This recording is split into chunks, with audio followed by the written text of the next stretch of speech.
एवलिक्ट साहब दिखे हमको। एवलिक्ट साहब क्या दिखाते हैं आपको? अभी मैंने बताया था कि इन्होंने चोरी की थी, तो बोले सर ऐसे के ब्लेम लगा दीजिएगा, इतने महान गणितज्ञ थे, चोरी कैसे कर लेंगे? दूसरे को कॉपी किए थे, थोड़ा सा रूप बदल दिए थे, है ना, फॉर्म बदल दिए थे।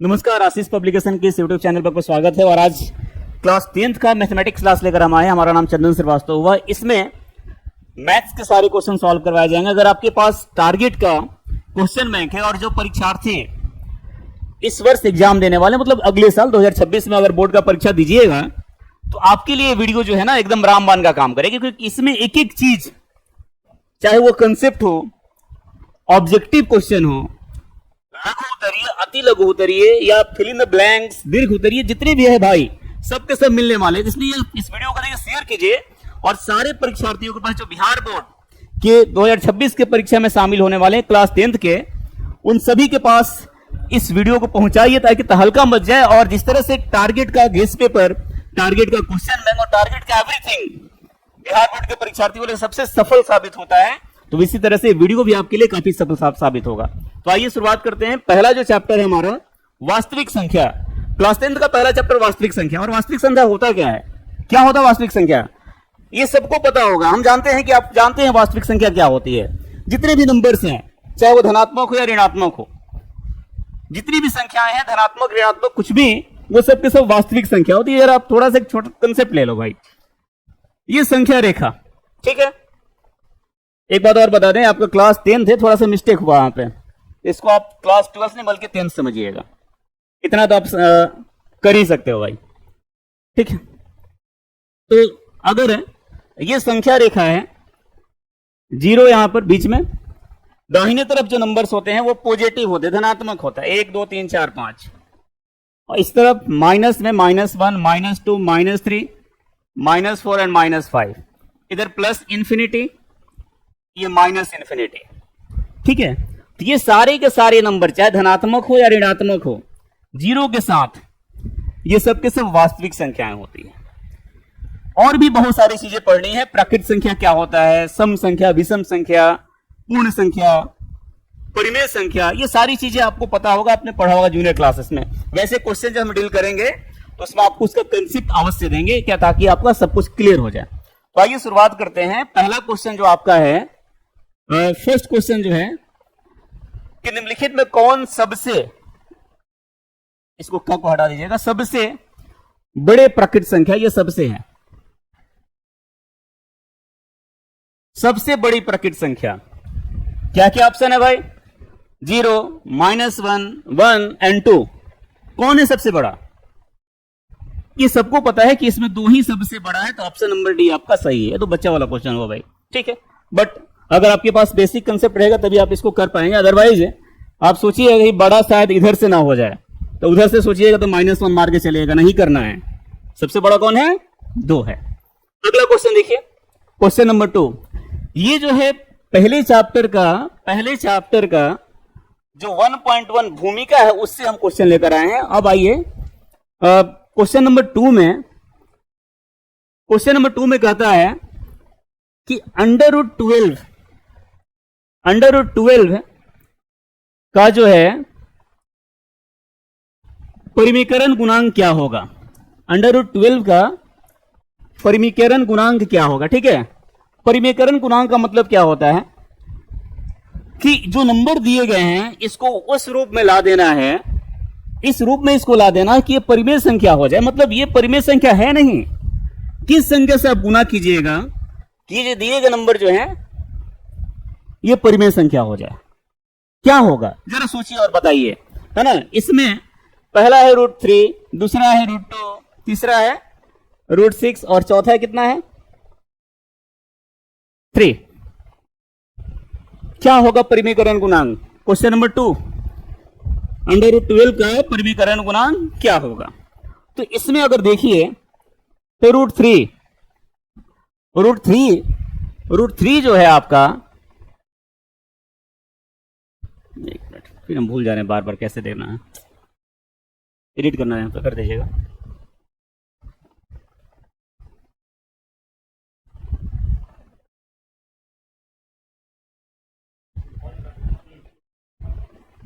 उनका है, भूल जा रहे हैं बार बार। हाँ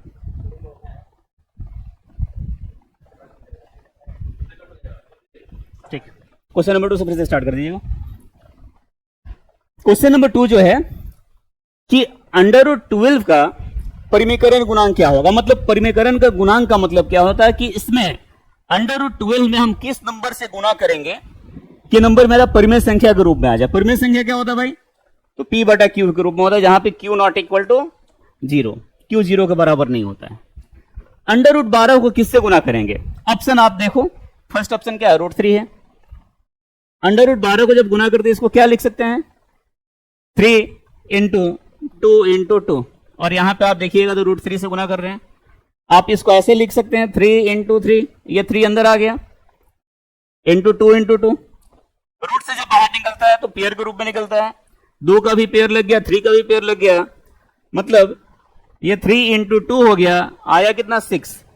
इसका मतलब ये 6 जो है आपका ये परिमेय संख्या है ना, क्योंकि 6 को हम लिख सकते हैं 6/1, मतलब ये जो आपका है 6, इसको हम P/Q के रूप में लिख सकते हैं। तो आपका इसका ऑप्शन नंबर ए जो है सही है, क्योंकि √12 में अगर हम √3 से गुणा करेंगे तो ये जो है √12 तो मेरा अपरिमेय संख्या है, लेकिन जैसे ही √3 से गुणा करेंगे इसमें तो ये मेरा परिमेय संख्या हो जाएगा। क्लियर है। नेक्स्ट क्वेश्चन, क्वेश्चन नंबर 3, तीसरे नंबर क्वेश्चन में जो है यौगिक संख्या, यौगिक संख्या कौन सी है ये बतानी है आपको। 3rd नंबर क्वेश्चन में कौन सा आपका यौगिक संख्या है। यौगिक संख्या का मतलब क्या होता है भाई, हाँ देखो थोड़ा सा कॉमन सेंस में लगाते हैं भाई, ये सब के सब जितने भी हैं 11 क्या है भाई, कौन सी संख्या है, 31 और 41, ये तीनों के तीनों प्राइम नंबर है। मतलब इसके केवल 2 फैक्टर हैं, 2 ही नंबर से कटेगा, 11, 31 और 41, बचा कौन सा 21, तो 21 पे टिक लगाइए ना, क्या ही जाता है लगा देने से। 21 नंबर 21 जो है ऑप्शन नंबर बी, यही आपका यौगिक संख्या। अब आइए बोलिएगा कि सर तो ऐसे ही पढ़ा दिए हैं, यौगिक संख्या का मतलब है नहीं पता है, तो मतलब वो जान लीजिए कि यौगिक संख्या होता है क्या है, जिसके 2 से अधिक फैक्टर हों, 2 से अधिक नंबर से कटेगा, 2 से ज्यादा फैक्टर होना चाहिए, मतलब 2 से अधिक गुणनखंड होना चाहिए। तो 21 किससे कटता है, अगर आप 3 से भाग दीजिएगा तो 7 से कटेगा, यहां 7 से एक बार में, मतलब 31 से अगर फैक्टर की बात करेंगे तो 3 से भी कटेगा, 7 से भी कटेगा, 1 से भी, 1 से तो सारे नंबर कटते हैं, और 21, 21, इतने सारे नंबर से ये कटता है, यौगिक संख्या है। वैसे आप ऐसे भी कर सकते हो, अदरवाइज यौगिक संख्या आपको आती है तो और अच्छी बात, ठीक, क्लियर है। नेक्स्ट अगला क्वेश्चन, क्वेश्चन नंबर 3। अगर आपको जरा सा भी किसी क्वेश्चन में डाउट होगा तो आप कमेंट करेंगे, ताकि आपको इस डाउट को क्लियर किया जाएगा, और कुछ दिनों बाद लाइव क्लासेस भी चलाए जाएंगे। नेक्स्ट क्वेश्चन नंबर 4, जैसे क्वेश्चन नंबर 2 किए थे, दूसरा नंबर क्वेश्चन क्या था, दूसरा नंबर क्वेश्चन था कि √12 का परिमेयकरण क्या होगा। तो कीजिए ना √80 को, 80 को किस नंबर से गुना करेंगे कि परिमेय संख्या के फॉर्म में हो जाए। इसका 80 का परिमेयकरण गुणांक क्या होगा, निकालिए 80 को, ऐसे 80 का फैक्टर निकालिए, 2 से कटेगा 40, 2 से 20, 2 से 10, 2 से 5, और ये 5 से 1, मतलब लिख सकते हैं इसको, क्या थोड़ा डिटेल्स आपको बता रहे हैं, अगली बार आपको ऐसे ही इसको लिख सकते हैं 2 इंटू 2 इंटू 2 इंटू 2 इंटू 5। देखिए 2 का पेयर लग गया, इस 2 का पेयर लग गया, 5 का नहीं लगा है, तो अगर √5 से गुना कर दें तो ये परिमेय संख्या के रूप में हो जाएगा। मीन्स √80 का जो है परिमेयकरण गुणांक आपका √5 होगा। इसका क्वेश्चन नंबर डी आपका सही जवाब है, सही आंसर है, ठीक है। उम्मीद करते हैं आपको सारे क्वेश्चन समझ में आ रहे होंगे। अब आइए क्वेश्चन नंबर नेक्स्ट, अगला क्वेश्चन जो है आपका, हाँ ये जो था 1.1 भूमिका, ये यहीं तक था। इसके बाद स्टार्ट होता है बहुत ही इंपॉर्टेंट टॉपिक, क्लास 10th का मानिए ना तो पहला चैप्टर का सबसे इंपॉर्टेंट टॉपिक है, सबसे महत्वपूर्ण, यूलिक्ड।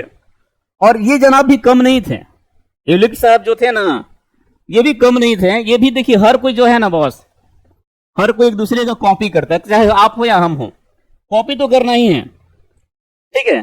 तो यूलिट साहब भी कहीं ना कहीं से कुछ चुराए हैं। क्या चुराए आपको बताएंगे अभी तुरंत।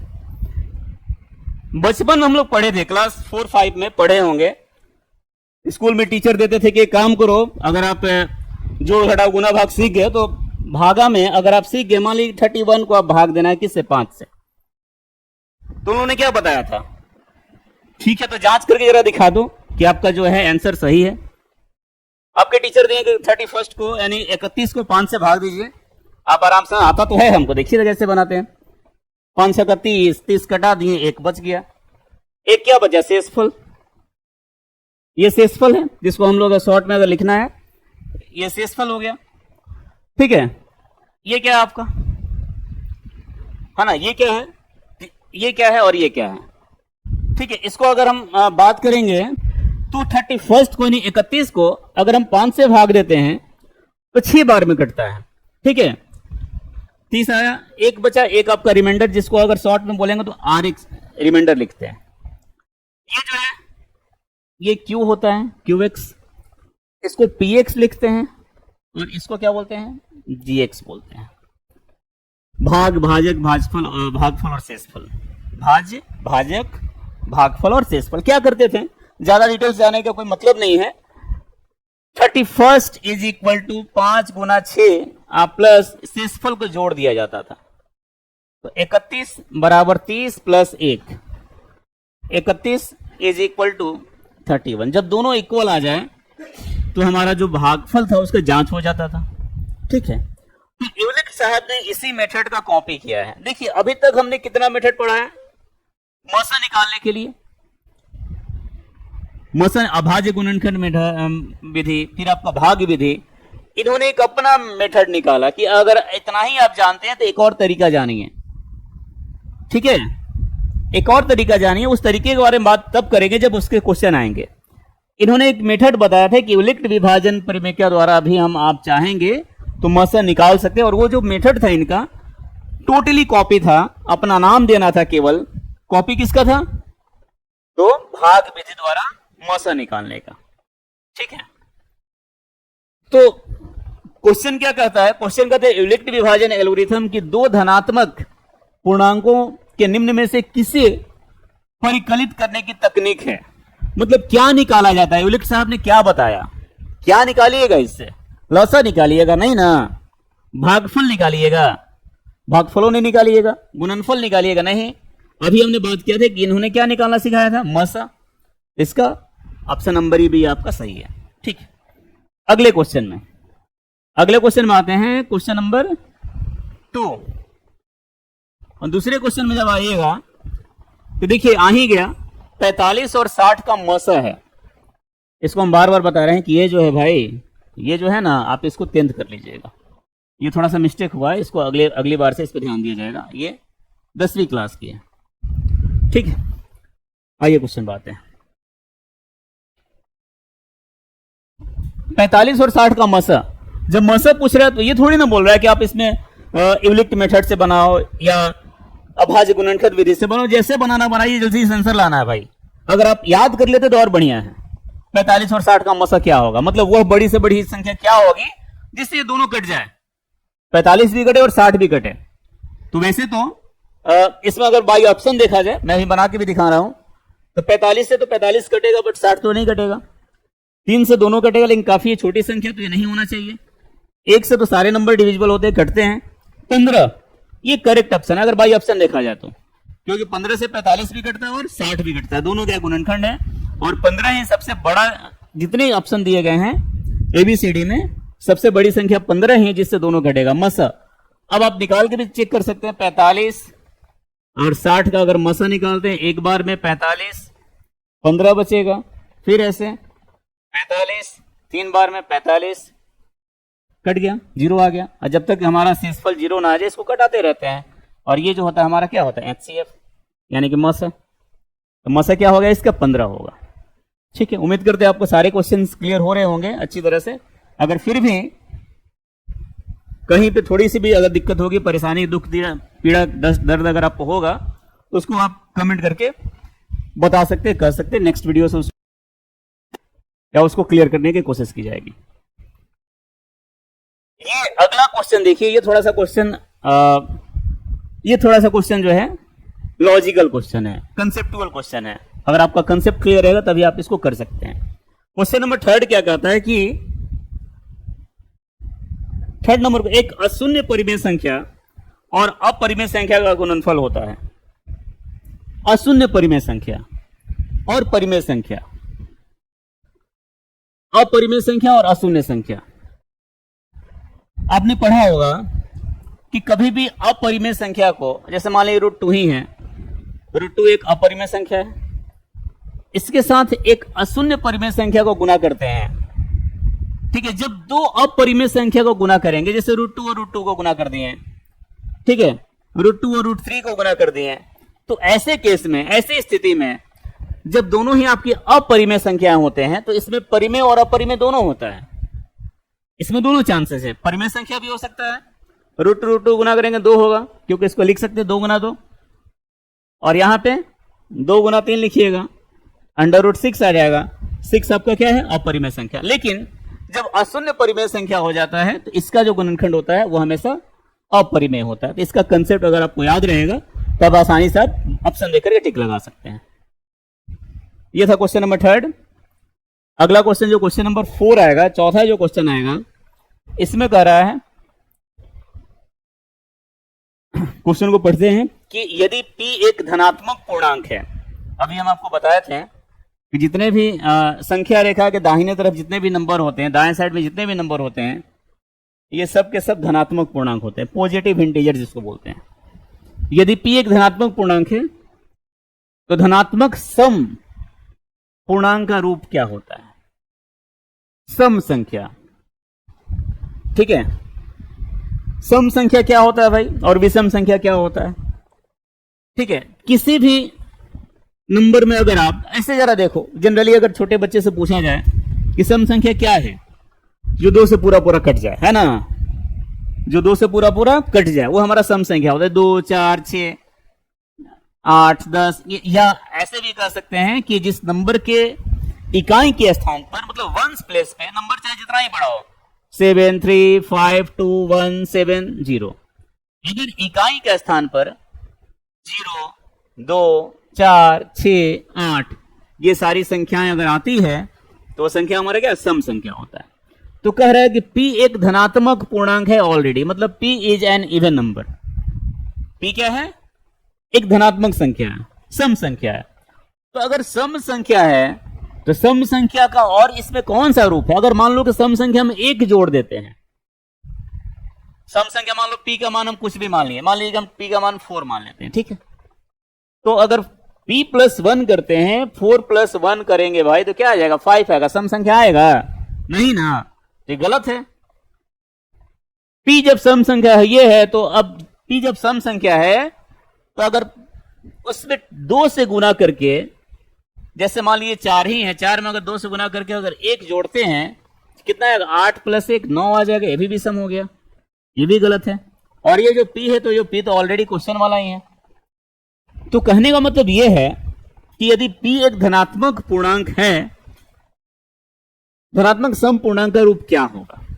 तो सम पूर्णांक के लिए आप क्या करते हैं कि किसी भी संख्या में अगर 2 से मतलब गुना कर देंगे, 2 से मल्टीप्लाई करेंगे, तो सम संख्या का रूप बढ़ेगा, क्योंकि जितने भी सम संख्या होती है वो सब के सब 2 का गुणज होती है। ठीक है, ये था आपका ऑप्शन नंबर ई, इसका करेक्ट है, सही है। इसके बाद क्वेश्चन नंबर नेक्स्ट 5वां जो है, 5वां नंबर क्वेश्चन क्या कहता है कि किसी, है ना, घनंती, किसी घनंती पूर्णांक q के लिए प्रत्येक धनात्मक विषम पूर्णांक का रूप क्या होता है? अभी हमने बताया था सम पूर्णांक का रूप क्या होता है। ये जो क्वेश्चन पूछा है कि विषम पूर्णांक का रूप क्या होगा। देखिए ऑप्शन में सब क्लियर दिख रहा है, एकदम अच्छे से दिख रहा है कि यहां पर 6 से गुना करेंगे भाई, 6 खुद ही एक सम संख्या, तो विषम कहां से लाएगा। यहां भी अगर 6 से गुना करते तो समी संख्या हो जाएगा, और सम संख्या में अगर +2 करेंगे तो सम संख्या और सम संख्या जोड़ते तो सम संख्या ही आएगा। ये जो है 6 सम संख्या है। सम संख्या में अगर 4 सम संख्या को जोड़ेंगे तो सम आएगा। लेकिन ऑप्शन नंबर सी जो है ये क्या दिखाता है कि किसी सम संख्या में अगर 1 जोड़ देंगे, 1 ऐड करेंगे तो क्या हो जाता है, विषम ना। तो ऑप्शन नंबर सी सही है। ये सारे बस देखिए और लगाइए, और ये सारे के लिए सारे कंसेप्ट क्लियर करने के लिए हम हैं, आप टेंशन नहीं लो। नेक्स्ट,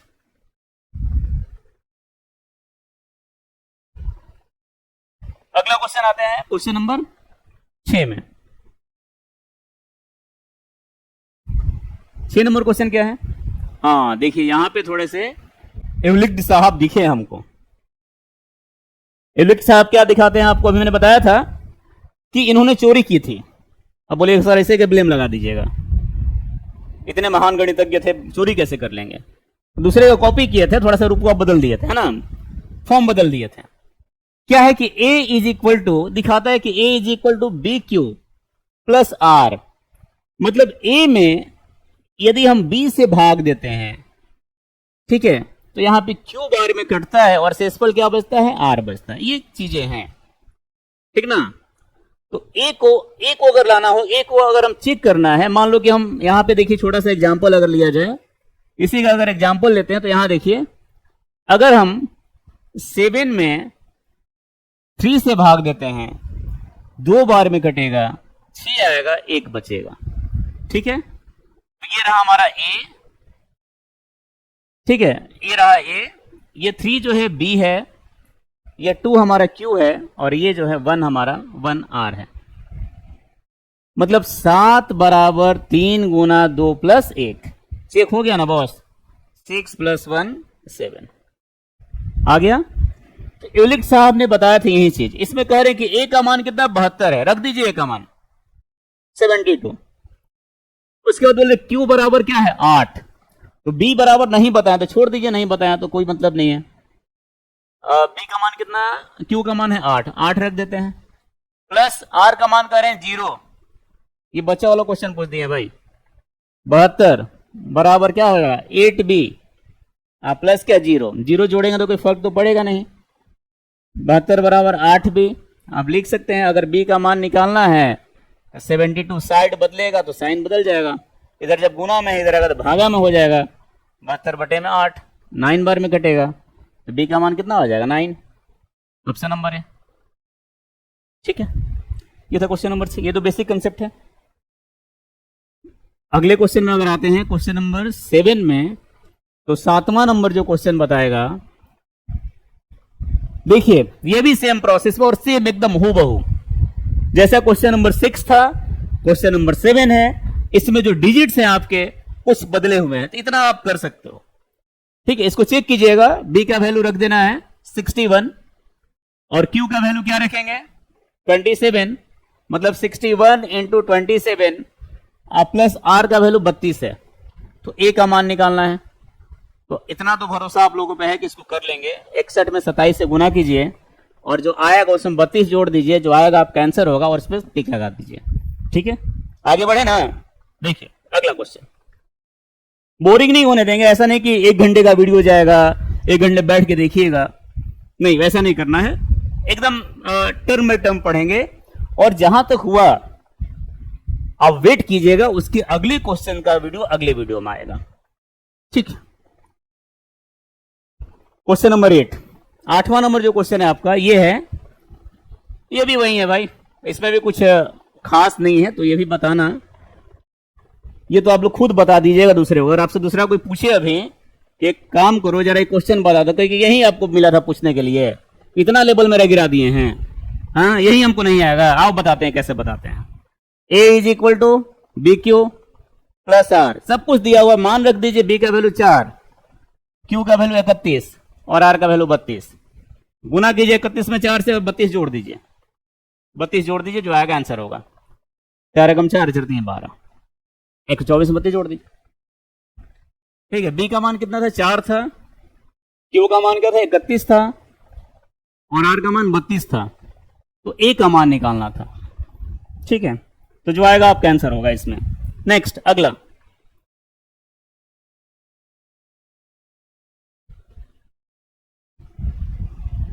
क्वेश्चन नंबर 9, ये सब के सब देखिए सारे के सारे जो क्वेश्चन अभी आ रहे हैं, 2-3 क्वेश्चन जो लगातार मिले हैं आपको सेम पैटर्न पे, और सेम पैटर्न में क्वेश्चन बनाने का प्रैक्टिस करने का जो इसमें आपको मिलेगा, इससे आपको एकदम कंसेप्ट क्लियर हो जाएगा। A is equal to B Q plus R, B का मान दिया है, क्यू का मान दिया है, आर का मान दिया है, तो ए का मान निकाल लीजिएगा जैसे हमने पहले वाले क्वेश्चन को बताया था वैसे ही। ठीक है, आगे बढ़े। ठीक, अगला जो क्वेश्चन मिलेगा, अगला जो क्वेश्चन कह रहा है, ये भी आपका देखिए सारे के सारे, यहां भी कुछ मिस्टेक है, इसको आप सुधार लेंगे। ये जो है इक्वल टू का सिंबल यहां पे छुटा हुआ है, ए इज इक्वल टू है बी क्यू प्लस आर, जो होता है थोड़ा बहुत मिस्टेक कहीं कहीं हो जाता है। बी का मान कितना दिया है 73, 73, क्यू का मान 34 और आर का मान 23। बी का मान पुट कीजिए 73 गुना क्यू का मान कितना है 34 अब प्लस आर का मान कितना है 23, गुना कीजिए बॉस और एक 23 को जोड़ दीजिए, जो आएगा उसका आंसर होगा, और उस पर आप टिक लगा दीजिए जो आएगा सो। ये था क्वेश्चन नंबर 10। यहां तक में अगर कहीं पे थोड़ी सी भी डाउट हो, दिक्कत हो, तो आप कमेंट कीजिएगा, नेक्स्ट वीडियो में उसका सॉल्यूशन हम देंगे। तो ये यहां तक हमारा 1.1 और 1.2 दो एक्सरसाइज जो ऑब्जेक्टिव का था चैप्टर 1 का, ये क्लियर हुआ। इसके बाद अगले वीडियो में, ताकि हम पहले आपको बताते हैं कि क्लास बोरिंग नहीं होने देंगे, नेक्स्ट वीडियो में आप देखिए, नेक्स्ट स्लाइड में आप देखोगे तो 1.3 दिख रहा है, तो इसका जो सॉल्यूशन होगा हम नेक्स्ट वीडियो में डालेंगे, और नेक्स्ट वीडियो में आपको दिखाएंगे कि 1.3 में जो क्वेश्चन दिए इसको हम कैसे सॉल्व करेंगे। तो अभी के लिए इतना है, नेक्स्ट वीडियो में और आप आगे का सॉल्यूशन देख पाओगे। बहुत बहुत धन्यवाद।